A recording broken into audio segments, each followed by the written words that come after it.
Imagine your every move, where you shop, the food you eat, what you buy, your bank account being monitored by a single AI machine system. And not just that, but deciding whether you are a threat or not. Well, that's not fiction. That is literally happening right now with the company that you might have heard of called Palantir. In case you think I am making this up, have a listen to this video about this data that is being essentially controlled by this one powerful company in the United States. Here we go. We're doing it, and I'm sure you're enjoying this as much as I am. Palantir, a tech company based here in Denver, claims they can revolutionize government systems with their data analysis software, newly powered by artificial intelligence.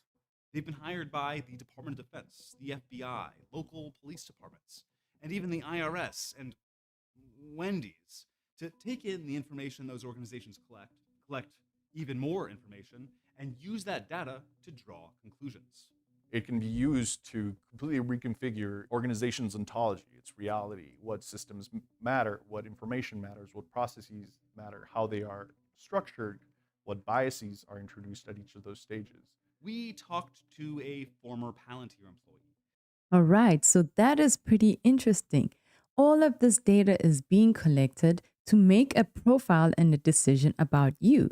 You heard it's been contracted to the IRS, even Wendy's. It's been contracted to many government agencies, which one may argue is not necessarily an issue. But what if it also, as we've seen already, starts trickling through other private organizations?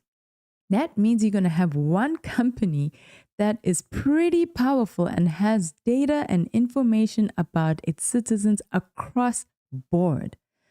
And we can see that this can really lead to concern, because then what is the problem with this, right? The first is that it's spreading from governments to corporations.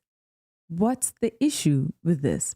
It's going to be able to affect things that affect you, whether you'll be able to get a loan, perhaps even whether you'll be able to rent a place. You won't even know why your insurance rates have suddenly gone up.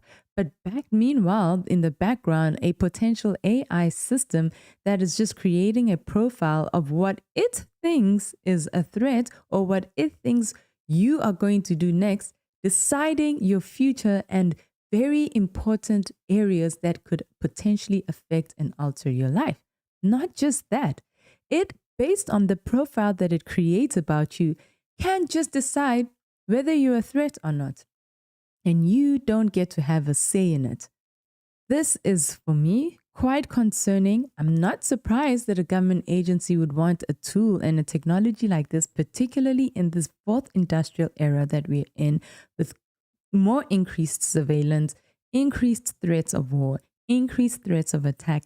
But wow, for it to go as far as knowing what fast food you buy, I think we need to have a conversation about this. Now, if we thought that Meta and its major data breaches and the fact that it had reach into so many people's lives was an issue, then I think this one is a little bit more concerning. Number one, with Meta, we had people voluntarily give up the information. And what did it do? It just harvested your information used on friends, likes, and reposts. But now this is something more, is deeper.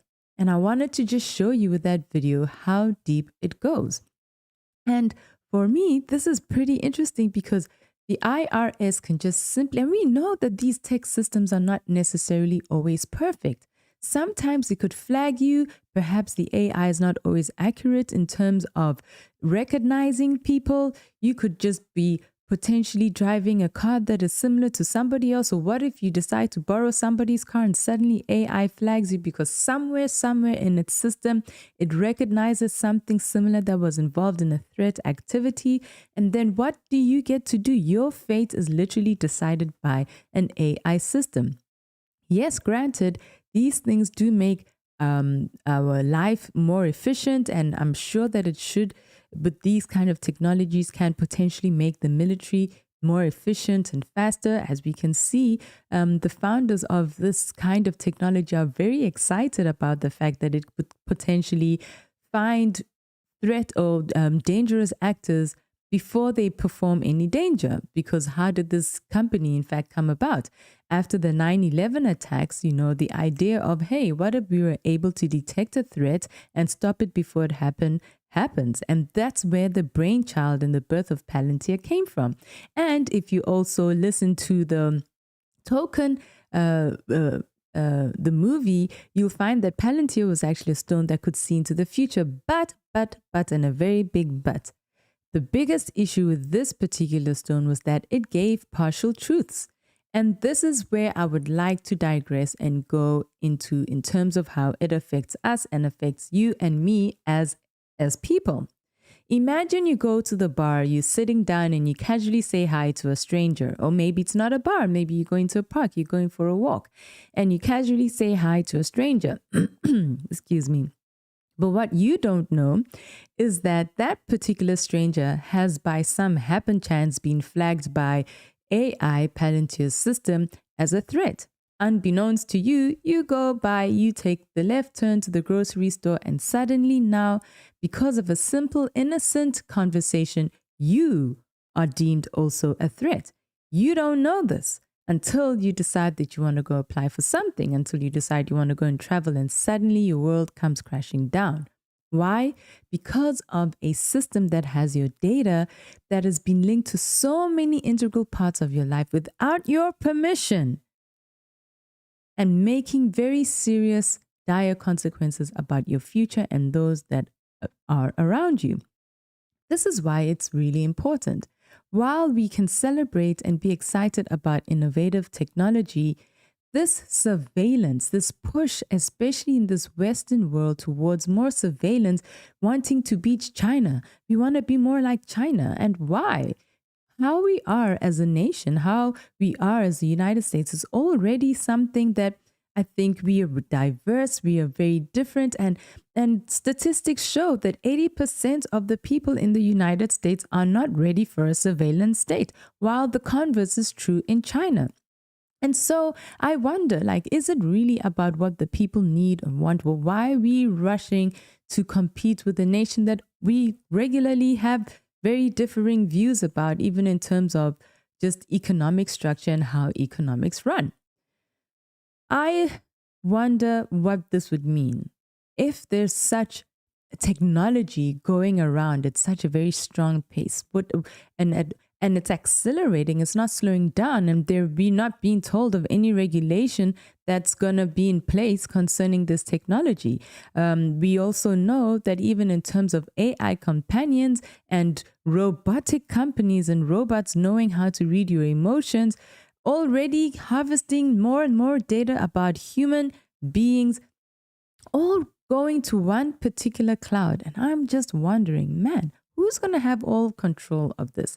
So not only are we not going to know where our data and information is going, but even our emotional data in terms of these robotics and these robots that are being designed to sort of to fill in the gap for the human emotional need. I think that if we are very aggressive towards the surveillance society, then that's going to change and really shift the way the Western world, particularly the United States, is wired. People are probably not going to feel as free to say hi to random strangers anymore. We won't smile anymore because perhaps that smile might be flagged by the AI as a conspiracy, or perhaps you say hi to somebody and suddenly you're being called to a hearing because you supposedly knew somebody that the AI thought. And we know that AI is not always accurate.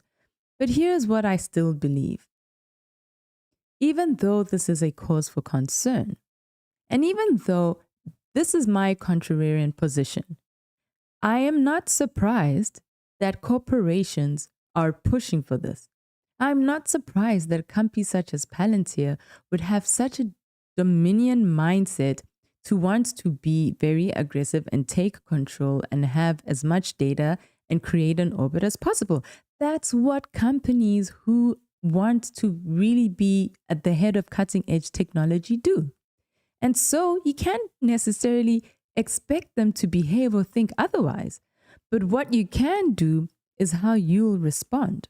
What we can control is demanding some transparency and asking more questions and having more answers concerning this technology and where it goes, as opposed to having this ostrich in the sand head approach, thinking that it's just going to blow over or go away, or even worse, just accept. There's something we can do, and I would like to believe that as human beings, we are very instrumental when we come together and demand for transparency. But outside of just demanding for transparency, I think something more powerful can solve this problem, and that would be just deciding that we are still going to choose human relationships. That part of us, is still untouchable and we want to protect it. That we are still going to have the courage to not be afraid and still reach out and mingle with each other. Because it's not necessarily about rebellion or fighting the machine. Again, I say all of this technology can be really used for good. But let us not let it take over and take control of things that are intimately and integrally, if there's such a word, human. Because that is what makes us special. So I want to ask you honestly, would you still talk to a stranger at a bar if you knew one conversation could silently change your life? I wonder. Tell me what you think in the comments, because I know that when people know that they've been watched, they behave very differently, but then you're not free. But I don't know. Some people might beg to differ. As we know, there are other societies even right now in Asia who live this way and are pretty okay with it. But are you okay in a society where you know that you're constantly being watched? Do you feel safer? Perhaps some people might feel that they feel safer knowing that an aggressor can be very quickly caught, when a bad situation happens. Whatever it is, let me know your thoughts. I'm still unpacking a lot of this and still haven't made a conclusive decision about the different layers of how I feel about all of this technology. It's all unraveling so fast, but I speak too much. I would love to hear your thoughts. And until next time, bye-bye.